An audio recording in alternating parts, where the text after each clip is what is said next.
of more complex and detail-oriented historical and civic understanding that is really unparalleled in public education.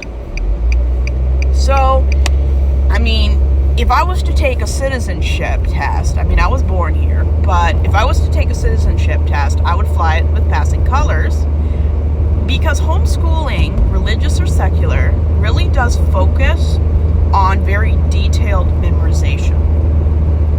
And I've noticed that homeschoolers are more likely to be able to recite things like American documents, civic memorization. I mean, the average voter can't list the 3 branches of American government. That's the executive, judiciary, and legislative, for those who don't know that. And honestly, it's okay if you don't know it or can't remember it, because let's be honest, the average person listening to this hasn't been in school for 10 to 40 years. But, I mean, there's just something special about homeschooling. And I don't believe in religious homeschooling, because a lot of them do test under the minimum requirements. If you've ever watched 19 Kids and Counting, you'll probably understand what I mean. I'm not saying all homeschools are created equal. I'm saying there is something special about kids who grow up in homeschooling. I mean, their vocabulary is further. They have a wider understanding of all subjects. They're very independent, goal-oriented, self-starting. There's just something special about homeschoolers. And, I mean, I could always tell by looking at somebody if they were homeschooled. Now, I was around a lot of conservative people, so it's not really hard to tell who's homeschooled. But there's just some invisible quality that homeschoolers have.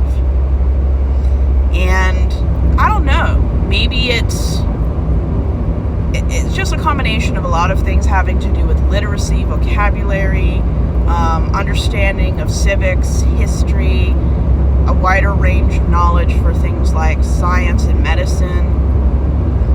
We progress faster. I mean, when I was in high school in my senior year, this would have been February of 2012, I finished my classes in November of 2011. I mean, I met all the credits and requirements. And from November to April of 2012, I racked up an extra 16 credits because there was nothing to do and it was winter. So my mother decided that I needed, or definitely just keep going on your academics. I had no intention of going to college, just because the only things I was good at was history, and you don't make 6 figures as a historian, unfortunately. If I had realized I loved finances and accounting, I probably full specialty, and they ranged anywhere from 19 to 60 years of age. So you're never too old or too young to head back to school, especially if you've never finished. And I've known lots of people that go back to school 30 to 40. And that's just the average age group when I met people that were going back to school.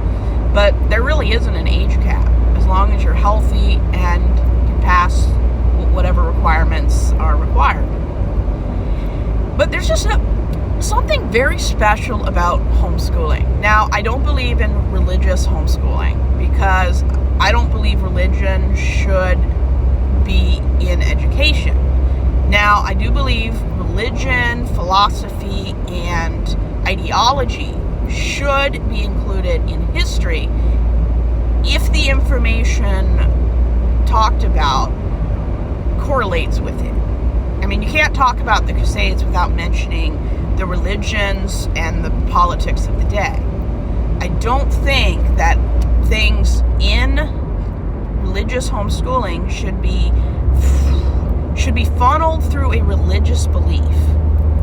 And if you've gone to religious homeschooling or have any any experience